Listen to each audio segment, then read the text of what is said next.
it's my hope tonight that whenever you leave from here, if you don't get anything else other than understanding neuropathy and maybe some other avenues of treatment, that you'll be able to take that knowledge and information and be able to apply it to some of the challenges that you're having. So how many of you are here for neuropathy that you're specifically personally suffering from neuropathy? Okay. How many are here for a loved one that's suffering from neuropathy? Kind of here to gather information. Yeah. Good, sir. Okay. So we want you to have a full understanding of what neuropathy is, and we're going to be talking about quite a bit of that as we go through this process. And for me personally, whenever I go to a lecture or some type of informative seminar, I want to know kind of like first right off the bat, where's that data coming from? Like, where are you gathering that information? Where's the data that I'm listening to going to be resourced? And so what we've done is we've put up here the resource journals. So if anybody would like to take a picture of that, you're welcome to. This might help you in some ways. But this is where the data and the statistics come from that we're going to be presenting you tonight. So that's really important to me as a professional giving you information, is I want you to have a full understanding of where we're gathering this data and information. Good. So a little bit of social proof. Another thing that's really important to me is, well, if you're treating neuropathy, you're telling me about neuropathy and getting me to understand neuropathy, how has it worked for some of your patients? So I put up a couple of testimonials. One testimonial is Amanda. She was a patient of mine in the last 6 months. She is a single parent of 4 children, was struggling with neuropathy. Both hands and arms were numb and tingling throughout the night. She'd have to get up every hour, work her arms and hands, go back to sleep. Her neuropathy would kick back in again. She'd have to get up, go back through it. And so after just a few weeks of chiropractic care and working with us, changing some dietary habits, she was able to get 80% resolution and no longer had to wake up. The other is this is a patient of ours that came in from our last neuropathy seminar. He was here. He's been in care 6 weeks. I took this video on Monday, and I'm going to play that for you, just kind of a personal experience here. Hi. Yeah, in the last 6 weeks of corrective adjustments, my neuropathy has kind of got a lot better, and don't have the numbness in my legs and arms as much. And I can stand on one leg now for a long time. I couldn't do that before. Yeah. So 6 weeks of, 6 weeks of care. Now, the interesting thing about this patient is he was originally a patient about a year and a half ago, came in for his initial evaluation and decided, I think I'm going to hold off and wait. He saw our advertisement for neuropathy, came in, did the lecture that you're sitting in 8 weeks ago.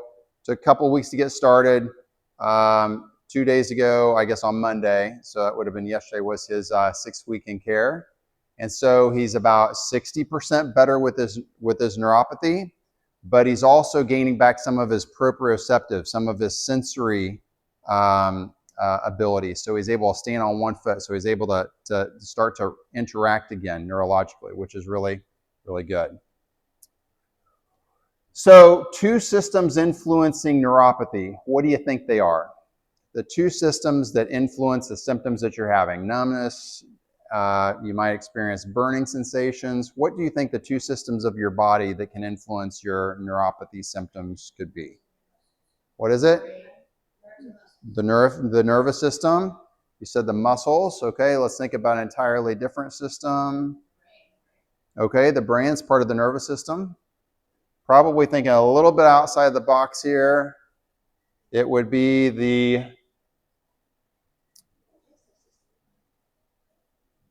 well, it's supposed to fly in, but for some reason it's not flying in. It's basically the nervous system, as well as nutritional. The way that your body receives nutrition is a huge important factor there. So I'm just going to talk just a little bit the majority of the lecture that we're going to be talking about has to do with the nervous system, but I want to talk about the nutritional component. Who's ever heard of diabetes creating or causing neuropathy? Yeah? Okay. So diabetes is an issue with the way that the body's regulating sugar, right? And so whenever sugar imbalances aren't functioning properly, there's too much sugar in the system, you have type 2 diabetes or diabetes. Foods have a huge impact on your nervous system, the way your nerves are able to function and react appropriately. So reducing foods that cause things like inflammation or insulin resistance play a huge important role in neuropathy.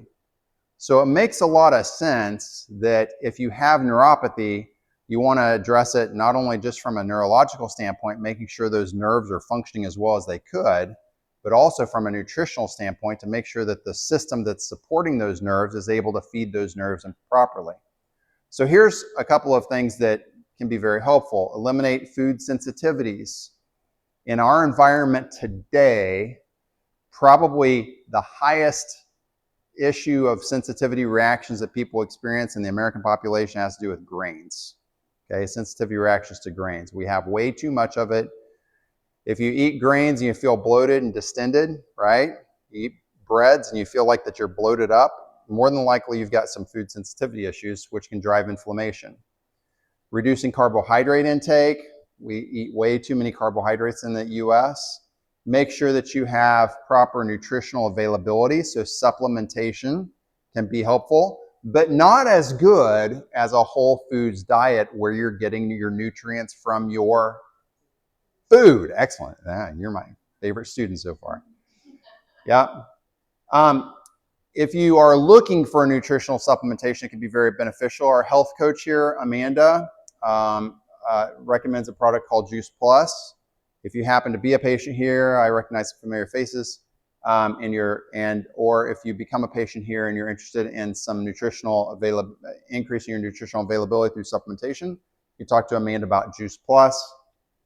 But overall, having a good balanced diet that doesn't necessarily follow the American nutritional dietary, the pyramid, the food pyramid, by eliminating out some of the carbohydrates, going with something more like a whole food diet can be very beneficial.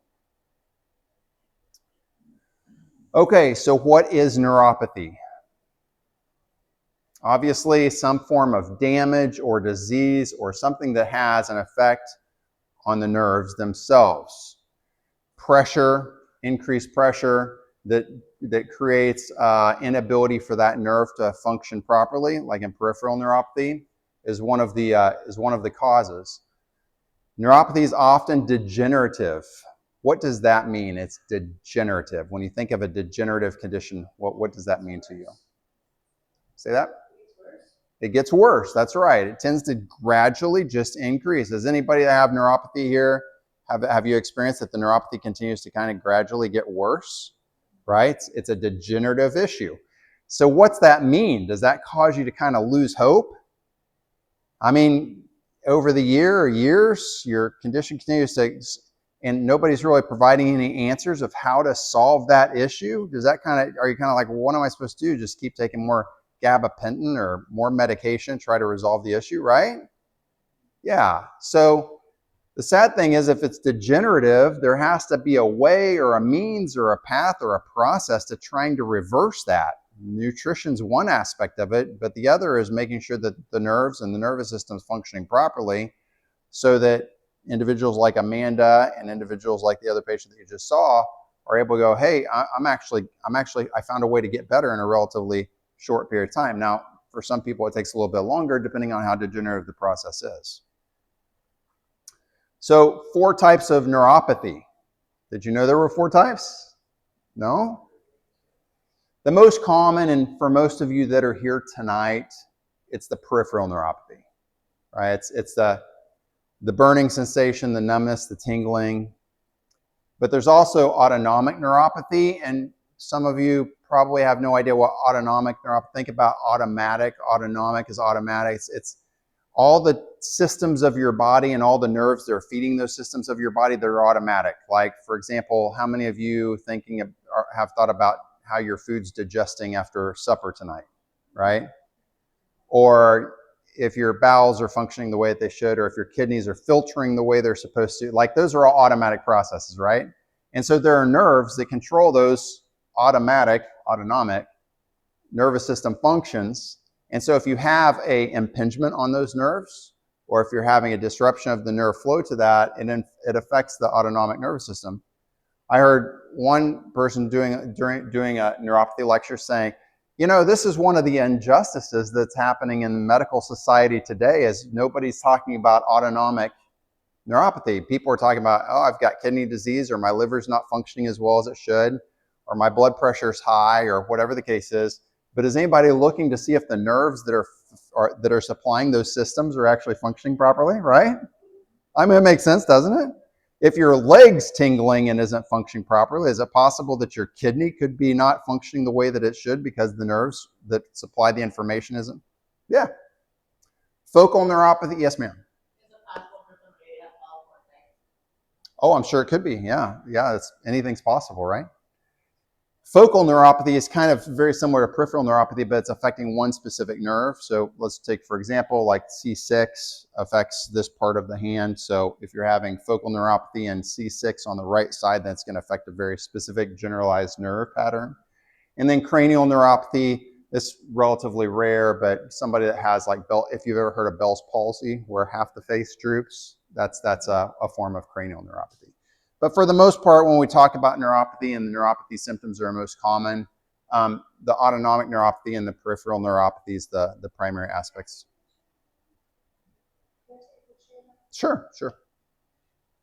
Pictures are welcome, particularly if I'm in it.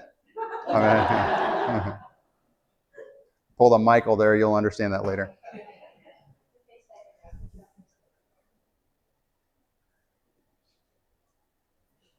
Did you get it? Oh, let me go back. Tell me when. Good? Okay, cool. Okay, so peripheral neuropathy. There's over 100 types of peripheral neuropathy, but for the most part, whenever we break it down, burning, numbness, tingling, right, in an area. Some people describe it as stabbing or tingling conditions. With peripheral neuropathy, remember there's sensory, there's motor, and there's the autonomic. So obviously you're going to, if you're affecting a nerve that has sensory, you're going to feel the numbness and tingling. Of course, sometimes that's bundled in with the muscle as well. So muscle atrophy can occur, which means the muscle gets smaller because it's not getting the information. So you don't have the strength in that arm. So you have weakness in your legs, or like that gentleman was saying, balancing on one foot, right? It's because he couldn't do it before. The muscles weren't getting the information to allow him to have the proper balance. So there's about 20 million diagnosed cases of neuropathy. Now, Amanda, she had never been to her doctor, and they hadn't diagnosed her as having neuropathy. So do you think she was counted in those numbers? No. So it's probably closer to 40 to 60 million people in the U.S. have neuropathy. Most of them just are like, yeah, my arms are numb, but they don't go to their doctor, and so they don't have the official diagnosis of neuropathy. So it's pretty common. In fact, out of people that are about 55 years of age, you're talking about, well, statistically, based on the numbers from the CDC, about 3 to 4 or 5% of the population, but it's probably somewhere after the age of 55, closer to 6 to 10% of the population has neuropathy. So let's talk a little bit about how it occurs. What's the most common form of peripheral neuropathy, right? Okay, so let's think about the wires coming into your house, the electrical wires coming into your house. Those electrical wires come into your house. I would ask you, where do they go next? But I won't bait you with the question. They go to your breaker box, right? And then what happens from your breaker box? It branches out, right? So if you think of the electrical company, all of the information coming from the electrical company down through the power lines, you've got your brain and your spinal cord. That's the information.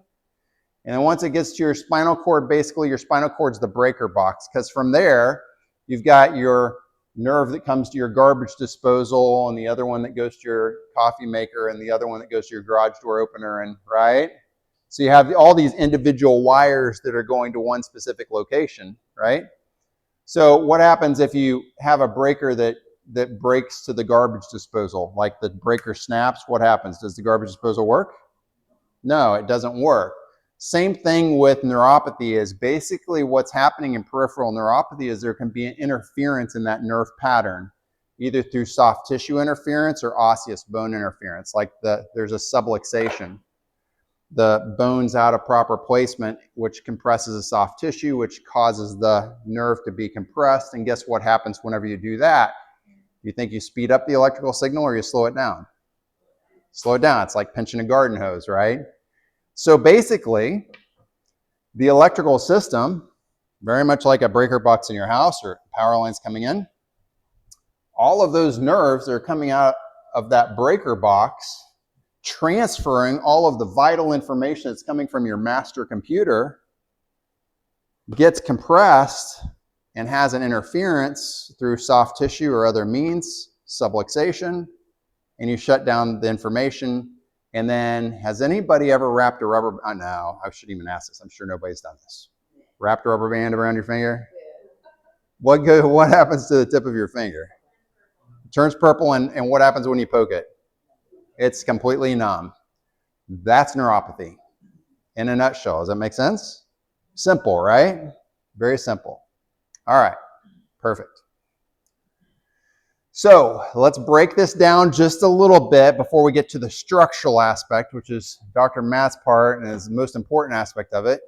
But we've got sensory nerve. So this is information that transmits sensory information. This is where your numbness, your tingling, your burning sensation comes from, whether it's arms, legs, whatever the case is. So that can change your ability to interpret light touch or temperature. So if you have neuropathy in your legs or in your hands, and you're suffering with that, you know exactly what I'm talking about, right? You can also have symptoms such as numbness, tingling. In some cases, it feels like sharp stabbing sensations can be painful. Most of the time, it's usually closer to that burning, numbness, tingling sensation. There tends to be 5 different stages, starting off with, it's kind of there and it kind of goes away. And then it comes and it's a little bit more persistent, a little bit more nagging. And then it's pretty much there all the time. And then it can get to a place where it's actually really bothering you. Stage 4 is usually where people start seeking, like, what's going on? How do I resolve this? And then when you get to stage 5, that's where you have a complete and total loss of feelings. Basically, the nerves just aren't even functioning anymore. In diabetics, that's where they start having diabetic neuropathy. And you've probably heard of people that once they get to stage 5 and the nerves have died off, circulation starts decreasing, and then things like amputations and stuff like that occur, right? But most people are usually more in that stage 2. Stage 3 usually isn't really the intense debilitating. Stage 3 is more of that, okay, this is really starting to bother me. This is where I'm seeking out medical care. Motor nerves, we talked a little bit about that. Instead of having the numbness, tingling, and sensation, although that usually goes along with it, is motor nerves. You actually start losing some of the conscious control. Maybe your coordination gets thrown off, your muscle strength, your hand grip, for example, becomes weaker. Start feeling more unsure of where your body sensation is in space, like walking becomes a little bit more difficult. And then you can incur some symptoms which can occur like muscle cramping, involuntary muscle contractions or little fasciculations. And of course, when it gets to the point where the nerve compression is severe enough, then you start losing muscle mass, which is considered atrophy. And then we talked about the autonomic system. So this is where those automatic nerves are being compressed, which influences the organ systems of your body. And you can see through that master control system of your computer, your brain, your breaker box, your cervical, thoracic, and lumbar spine. And we go out to all of these different organ systems that can be affected. So I can't tell you how many times in the last 25 years of being a chiropractor, I've had patients that have come in and that have had acid reflux They're like, oh yeah, I have acid reflux. I'm on a proton pump inhibitor. Yeah, got one right there. And I just can't seem to get rid of it. A few mid-back adjustments a few weeks later, yeah, hey, my acid reflux is completely gone, right? It's like, oh, yep, we stimulated the area, a little sphincter starting to contract again, getting some of the muscular control back. So from a standpoint of, even if you're one of those individuals that's sitting here beside the person that's here for neuropathy, right? And you think about the importance of your spine and how important it is for all those automatic nerves to function properly, just getting adjusted and taking care of your spine, take care of your nervous system can have a pretty profound effect on your body and your health, just from a standpoint of maybe you don't have any pain or neuropathic symptoms, but you're doing it for the sake of your autonomic nervous system. So there's some issues like metabolic syndrome. Has anybody ever heard of metabolic syndrome? Yeah? All right. Does anybody know the issues that are associated with metabolic syndrome? You have to have 3 out of the 5. Does anybody know what 3 out of the 5 are? 5 health conditions that make up metabolic syndrome. If you have 3, you're a winner. Hypertension, high cholesterol, type 2 diabetes, low HDLs and high LDLs make up metabolic syndrome. So if you have 3, chances of you developing the other 2 is just a matter of time. But metabolic syndrome has a huge impact and effect on neuropathy. So with metabolic syndrome, what we see is an increase in inflammation. Organs and hormone imbalances start to be thrown off, which creates neurological adaptation. So if you have neuropathy and you have like hypertension or type 2 diabetes or a high BMI, body mass index, or high cholesterol, for example, then very much intertwined. It's very likely that you have to address the neurological component as well as the nutritional component, because they go hand in hand together. Okay? All right. I had a lot of fun with you guys. That was a great group. I'm going to turn this over to Dr. Matt, and he's going to take you the rest of the way in there. Okay? All right.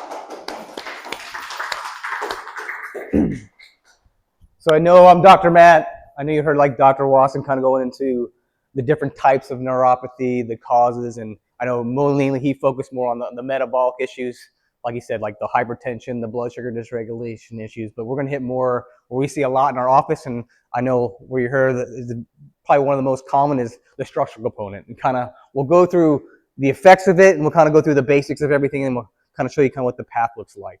But starting off, of course, structure affects function. So neurological and physical impacts of the biomechanical stress loads, repetitive stress loads too, that cause on the nervous system. And it affects the autonomic imbalances. It decreases blood flow. So you talk about hypertension, blood flow going through here, increased inflammation, altercations in what we call cerebral spinal fluid, which we'll go over. It's kind of the fluid that goes up and down the spinal cord inside through here. It's what gets actually nutritions to the disc in the brain and actually removes waste from the brain too. But then also, what you probably the first thing people think about is mechanical spinal tension or tension on the nerves, the peripheral nerves.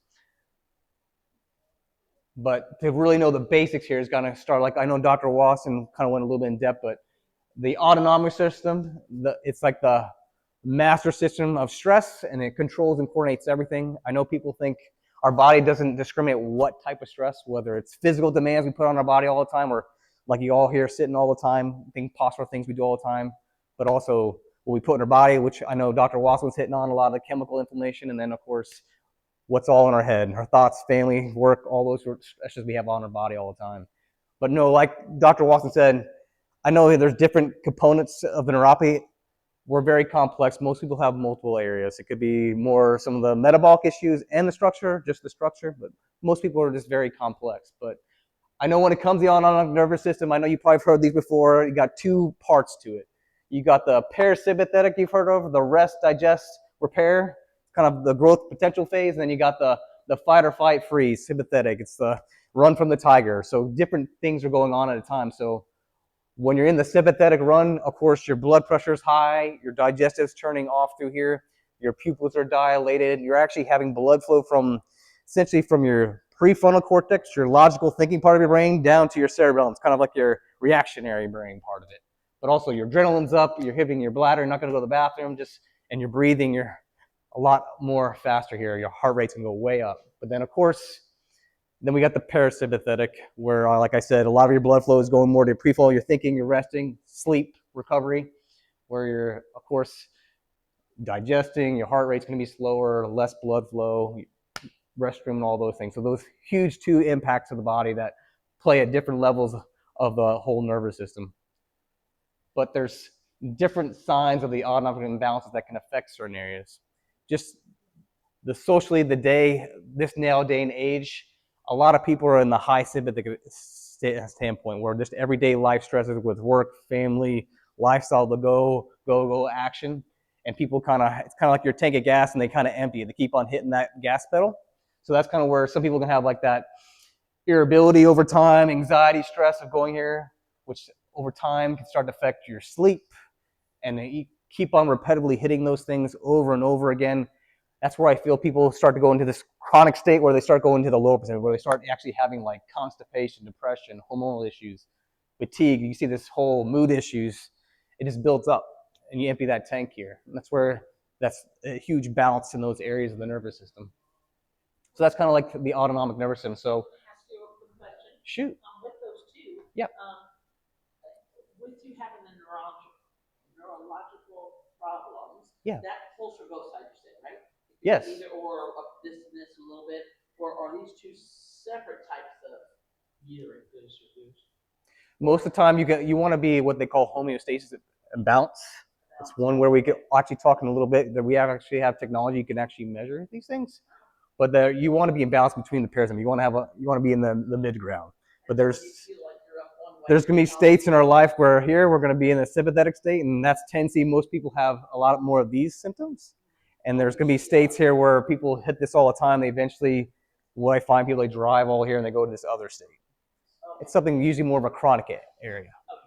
Does that answer your question? Absolutely, that was right. But no matter when it comes to neuropathy or imbalances, just know the nervous system interference dysfunction will always limit healing and optimal function in general. It plays a huge role at a deeper level. And so, like I was telling you before, we actually have technology in our office. There's 3 different scans, but we're really focusing on the one. This one really focuses on the autonomic system. It kind of looks at essentially temperature between different levels of the nervous system nerves. Like I know you kind of through the spine, there's different areas to go to different levels of the organs and different stresses. When we talk about color, there's differently. You want to see white, greens, mild, blues, moderate, red, severe. The more color is a higher indicator where there's more interference in the nervous system. It's telling me your nervous system is having a hard time essentially adapting to your lifestyles. I'm trying a hard time coping with those stresses. And so we want to see adaptability, pattern changes, and decreases in color over time here. We'll go more in depth here, but that's a huge way we can measure how your autonomic system is regulating. And we do that here, yes. There's a couple other scans too that go even more in depth, but we're going to focus on that one today. But kind of like we were talking about the biomechanical alignment and pressure. There's alters of curves, position of the spine will always put strain and pressure on the spinal cord and the peripheral nerves. That's where we look at posture all the time within our office.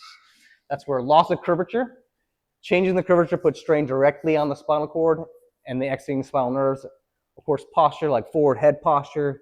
Of course, in the back here, loss of curvatures. There's scoliosis, curvatures. We have all sorts of things we see in our office that put more pressure on the nerves in the spinal cord and can strain the muscles not only in the neck if it's more forward head posture, but other areas in your body. Because what can happen in your neck can happen in your back. But those also, a big part of it for a lot of people is in the vertebral misalignment due to either traumas or repetitive stress loads we do all the time. Like posture stuff is usually I call micro traumas. It's just things that we don't really pay attention to all the time, looking down at our phones, tech neck all the time. I know most people think about the falls, trauma, sports injuries, car accidents, they hit them all the time. But those repetitive call it direct or indirect pressure on the spinal cord or those exiting nerves at different levels, depending on where your neuropathies are at.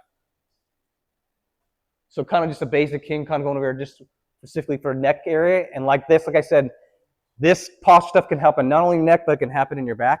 So one of the big things is just the loss of curvature or head forward posture. Over time, those increased stresses around the spinal spine causes stresses on essentially upper and lower parts of the neck and the upper back. and cause early wear, tear, degeneration, and possibly even surgery down the road. So the more your head goes forward, the heavier your head gets. So it's usually around, I know, neutral 10 to 12 pounds, but the more your head goes forward, it adds probably around 10 to 15 pounds. So the more you lift something or put a bowling ball away from your body, the heavier it gets, the more stress you put on that neck area. So one of the big things we really want to work on, postural things with your neck and structural, you can actually make changes too. But just like anything, this is kind of just some research from the journal, but this kind of tells you about how this forward head posture over time can significantly affect the nerve conduction, since the nerve flow to all your organs, glands, your hands, your legs over time. Specifically, this one looks at the upper cervical area and plays a major role in upper cervical disability, but just over time, there's a higher probability for people with forward head posture patients to be prone to peripheral neuropathy in their hands or in their legs with loss of posture. But there is a way to change these things. You can actually do clinical, there's exercise and therapies where you not only can help correct posture, but you also can make structural changes, which I'll go over through here. You can actually, now of course, there's gonna be limitations to how much wear and tear and arthritis, but you can actually make changes here and make that more stable in our office here too. So there's definitely a way to work out it, and that's where, to know the better understanding what we're looking at in our office, especially with those that scan you saw, kind of looking at a higher, what we call vertebral subluxations, or maybe if you've ever been to chiropractic, misalignments in these little spinous where they cause not only irritation or wear and tear over time, but also over time they can start causing not only degeneration, but putting pressure on these nerves and cause less nerve flow to those areas and cause some of these neuropathies or entrapments through here from a structural standpoint. And like you said, from postural things, of course, traumas can speed things up quite a bit. But that over time is what that neurological imbalance over time can cause lots, not only issues with the neuropathies, but other aspects of health too. But that's where I talk about chiropractic adjustments. I know there's different I see babies and kids. I don't know you had a question, but I see babies and kids. There's different ways to adjust. I have people who have fusions in their spine. I have people who have rods, all sorts of things. There's different ways to adjust. There's different techniques. There's not, certain people I want to adjust certain areas, but everybody's a little bit different. Just know there's other techniques to adjust. I know people think of the manual right off the bat. There's other ways to adjust and get the movement of the spine, the proper alignment and function than just the manual. And I know that shows you some kids. I know I see anywhere from a couple days old. I'm gonna see another one tomorrow who's just got burned just today. And then we have people up to like in their 90s in here. We see all different age groups. But just kind of going over case studies through here. We'll see another one here at the end, but from the neck area. I know this was a male who was 55. He had a history of progressive worsening tingling and numbness, which I'm sure some of you might feel. That was radiating into actually his shoulder, his arm, and is going on for 6 months through here. And after chiropractic care, of course, exercise and therapies, rehabilitation in 4 months, not only was alleviated his numbness and tingling down his hand, or down his arm to his hand, but also to his shoulders, but also after 9 months, now this is a quicker 9 months, you see his radiograph this is a side view of his neck area, where you can see definitely he has his wear and tear through here, and he still has this arthritis. I can't change your arthritis, but I can make it function better, and I can definitely correct it so it slows the process down. So this is actually be a better results pretty quickly, but I've seen people respond just as quick as that, if not faster a little bit. Mainly I see that more with like younger adults and kids. They can respond a lot faster. They've been a lot less life on their plate, but that's where usually most people take anywhere from 2 to 3 years. It can differentiate depending on what's going on in the spine, how much wear and tear, but you can actually make structural changes. But kind of giving you just more research, just looking at adjustments. Certain areas in the spine you adjust can affect the nervous system. More of your neck and your lower back can affect a lot of your parasympathetic nervous system, that rest digest state. And a lot of your mid-back or thoracic, we'd call it, can affect a lot more of the sympathetic. It kind of shows you journals how it can affect neurological areas in your area. But just kind of different, a little more research. One, just showing how adjustments can affect blood pressure. Now, of course, there's lifestyle things, what we do put in our body here. There's usually multiple things, but definitely adjustments can overall help with blood flow and decreasing blood pressure for a lot of people I see in our office. And of course, this will agree with me. Also helping with cerebral spinal fluid. Just misalignment of the neck can cause neural compromise and contribute to that cerebral spinal fluid I was telling you about, that can flow obstruction that can also cause like arterial compromise, especially in the upper cervical area. And a lot of that, like I said, that cerebral spinal fluid you see in that the white color that goes up and down from the base down to your sacrum or your tiny bone at the bottom of here, all the way up to your neck, and that pumping action is what actually gets nutrition, removes waste that goes up and down the spinal cord from the disc to the nerves to the brain area. But kind of, there's different levels, and I said this is just showing you another. This is a lady named Gina. It was probably about a couple years ago. She's an extreme case through here when it comes to her curvature and correction. But that's where she came in her house. She's a very active lady, probably she's in her young 30s or 35, going through here. But worked on a farm, super into activities, lifting weights here. She came in essentially in a walker. Her young little daughter was carrying all her stuff, and their husband's a big bodybuilder too. He was a big dude, but that's where he was very limited. And like most people, what we do all the time becomes our identities. And she was super active, so it was very frustrating and debilitating. And just over time, and this is a picture of her lower back here. Just to let you know, and that's kind of where she had actually, I know went through here. She had numbness, radiating pain down both her legs. She was a bit of a mess, but her lumbar curve was actually going 22 degrees, the actual wrong direction. So this is like a side view of her lower back area. And then essentially a little over a year, I think it was from February 2000, so like a year, a month. Now this is an extreme case. She actually gained going 31 degrees in the positive direction. She had a pretty bad disc, but like I said, for most people, you can still see some of the arthritis and thinning of the disc, but structurally that's a lot better, more stable, adaptive spine to handle the different stress loads of her life. And she's one who comes in. I know they moved away, but they come here a couple times a year, stopping by and get adjusted here. But you can make changes. It's a lot of work. I'll be lying. You have to put in work. It's not just adjustments, but there's a lot of extra therapy to show you how to do it. But we have a whole team that can come alongside you and help you. But on that note, I think Dr. Hill will kind of go a little more in detail here, but thanks for listening here. If there's questions, just let us know. We're here to help you. Yeah. All right, guys, you starting to learn something? All right, good. So I just wanted to just kind of summarize a few things. And first off, one of the things you might be thinking is, how does that impact me where I'm at with my health? First, just to review, we talked about there's two key things. If you were to break down everything that we talked about this evening, it's, see if this is going to work this time on this particular side. Oh, look at that. That's what Dr. Wasson was hoping for the other one, but it worked for me. So it comes down to the nutritional and neurological, right? Those two key areas is where we find the number one cause of neuropathy: arms, legs, hands, feet. So in our office, we want to make sure we're addressing both of those categories, right? From not only the structural, neurological, which Dr. Matt just talked about, the posture, the spinal alignment, making sure those nerves are passing through the spine so the brain can communicate that through to the arms and the legs. But then also, one of the key factors that we have for a lot of patients is the nutritional.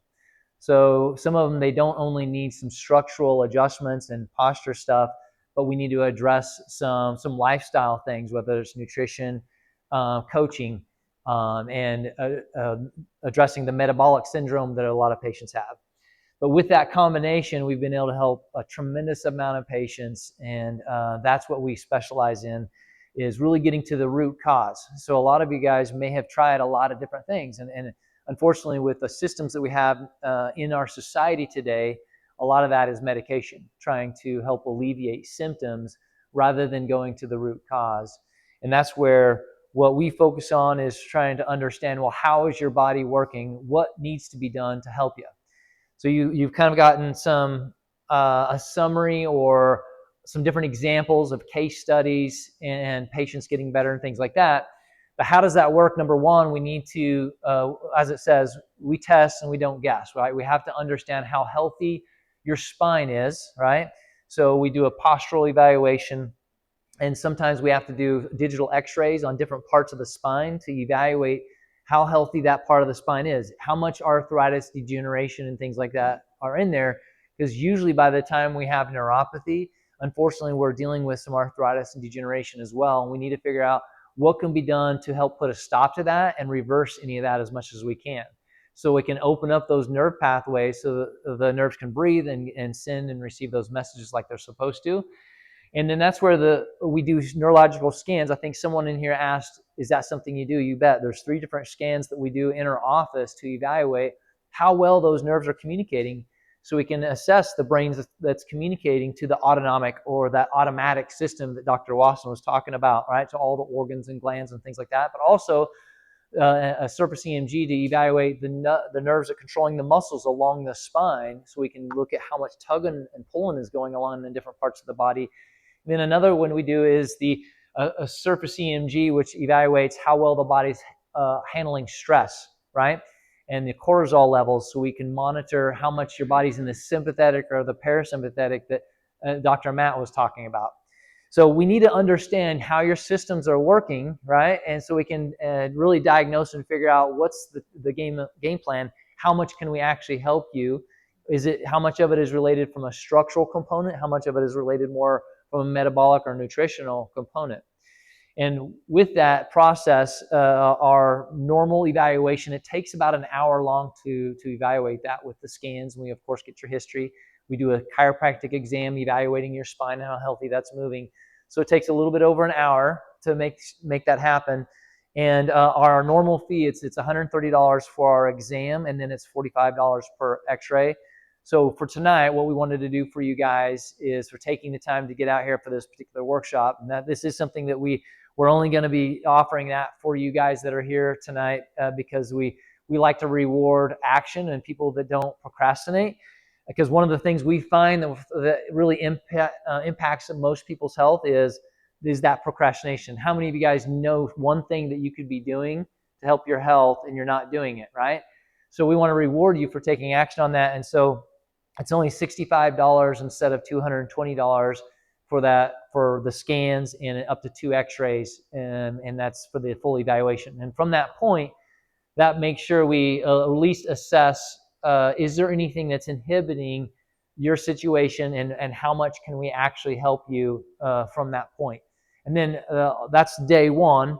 And day 2, which is included in that price, but that's where we sit down, we go over the results, your x-rays, give you a copy of that, and help you understand, okay, here's what we found, this is what we can help you with, and here's the options of what we can do to come alongside and help you, and what parts and what does that look like. And so that would be the second visit.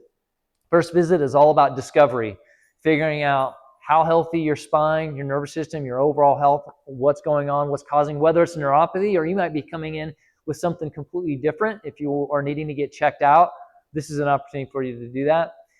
If that's you, then here in a second, we'll be releasing you, and we have a team of a couple people up front, 2 or 3 people that will be able to schedule the right time for you within the next week or two to schedule that time.